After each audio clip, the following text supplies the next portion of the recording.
Assalamualaikum warahmatullahi wabarakatuh.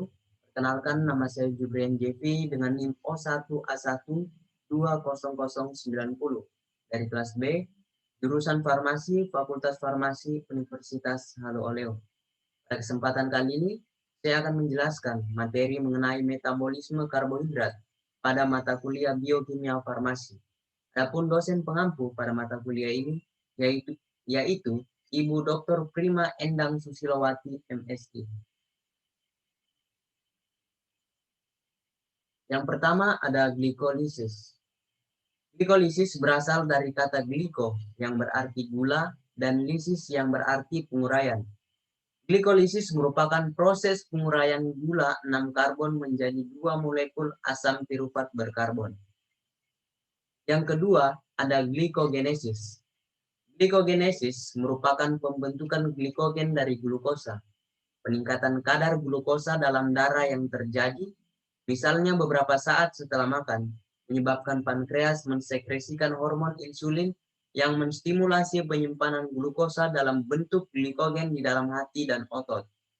Hormon insulin akan menstimulasi enzim glikogen sintesis untuk memulai proses glikogenesis. Yang ketiga, ada glikogenolisis. Glikogenolisis merupakan proses pemecahan molekul glikogen menjadi glukosa. Apabila tubuh dalam keadaan lapar dan tidak ada asupan makanan, maka kadar glukosa dalam darah akan menurun. Glukosa diperoleh dengan memecah glikogen menjadi glukosa yang kemudian digunakan untuk memproduksi energi. Yang keempat, ada gluconeogenesis. Gluconeogenesis merupakan proses sintesis atau pembentukan glukosa dari sumber bukan karbohidrat. Molekul yang umum sebagai bahan baku glukosa adalah asam pirufat, namun oksaloasetat dan dihidroksiaseton fosfat dapat juga menjalani proses gluconeogenesis. Glucogenesis terjadi terutama dalam hati dan dalam jumlah sedikit terjadi pada korteks ginjal. Gluconeogenesis sangat sedikit terjadi di otak, otot rangka, otot jantung, dan beberapa jaringan lainnya. Gluconeogenesis terjadi pada organ-organ yang membentuk glukosa dalam jumlah yang banyak. Gluconeogenesis terjadi di hati untuk menjaga kadar glukosa darah tetap dalam kondisi normal.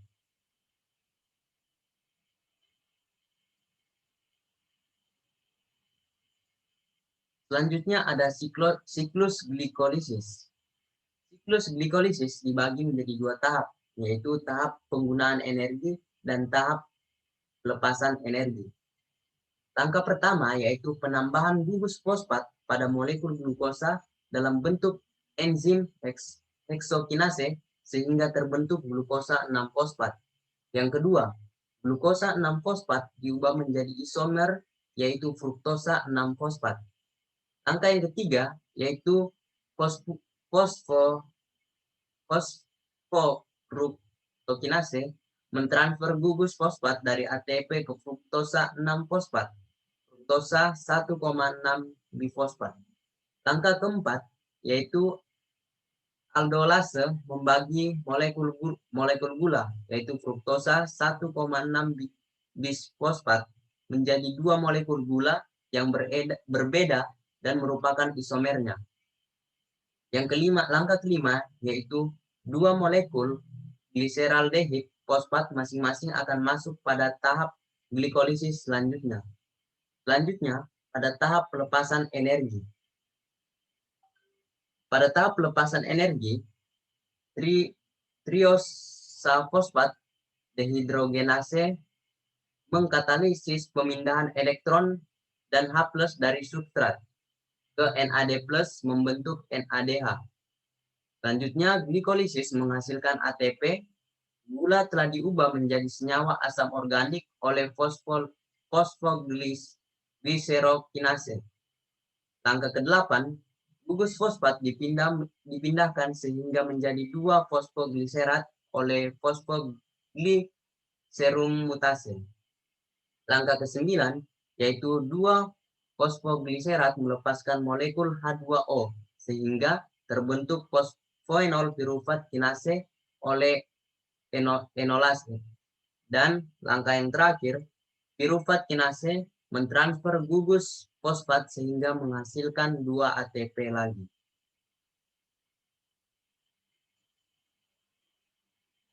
Selanjutnya ada siklus Krebs. Tahap pertama adalah proses pembentukan asam citrat. Dalam proses ini terjadi penggabungan molekul asetil KOA dengan oksaloasetat yang membentuk asam nitrat, dibentuk oleh enzim asam citrat sintase.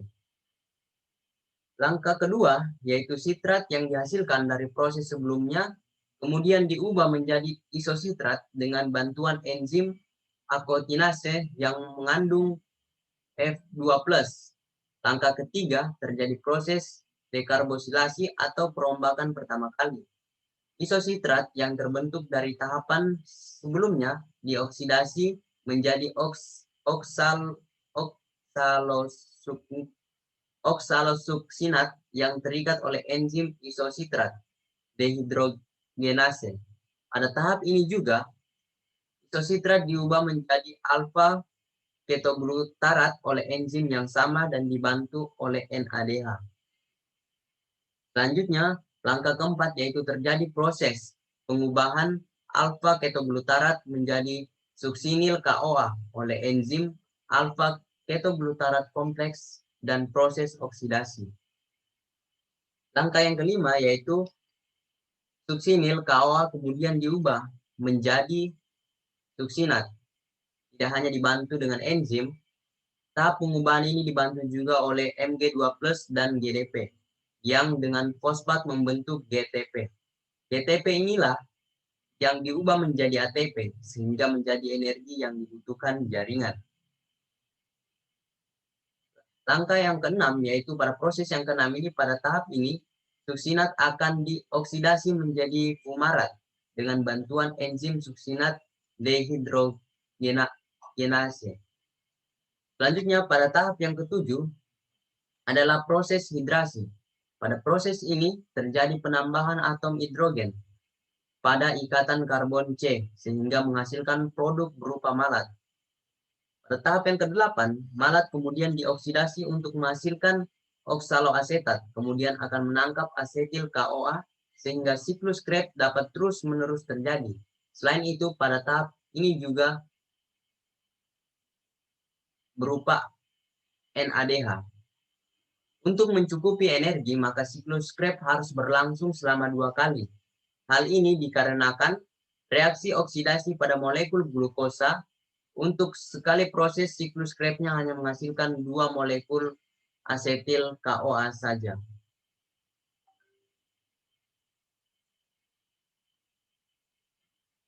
Selanjutnya ada transport elektron.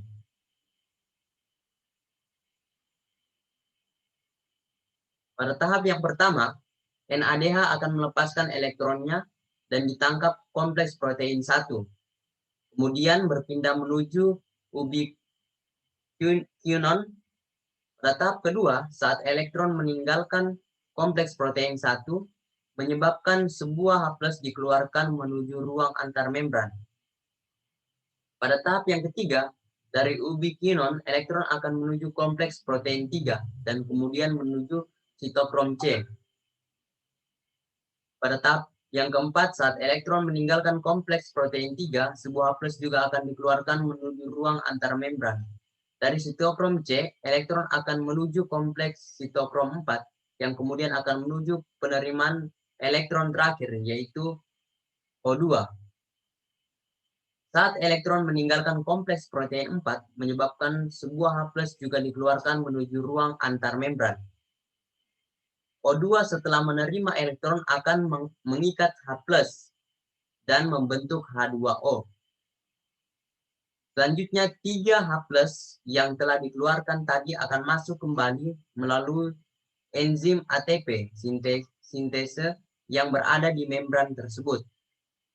Setiap H+ yang masuk melalui ATP sintesis juga akan dihasilkan 1 molekul ATP. Jadi, total dari 1 NADH akan dihasilkan 3 ADP.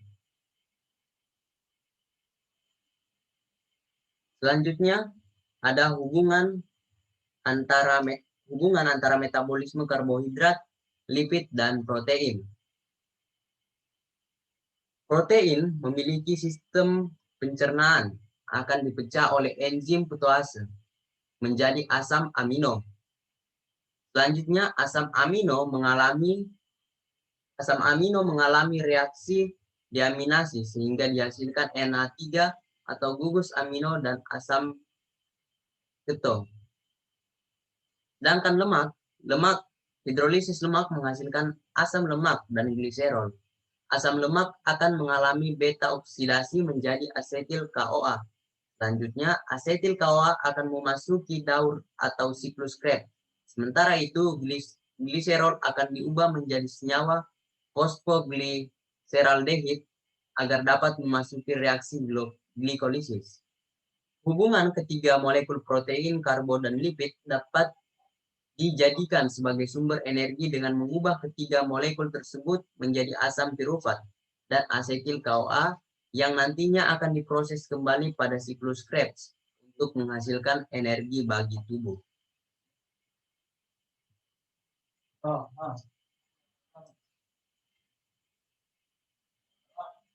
Selanjutnya ada glikolisis aerob dan aerob. Glikolisis aerob merupakan glukosa menjadi laktat. Jika oksigen dalam jumlah terbatas, glikolisis anaerobik hanya merupakan alat produksi energi yang efektif selama latihan singkat dan intens.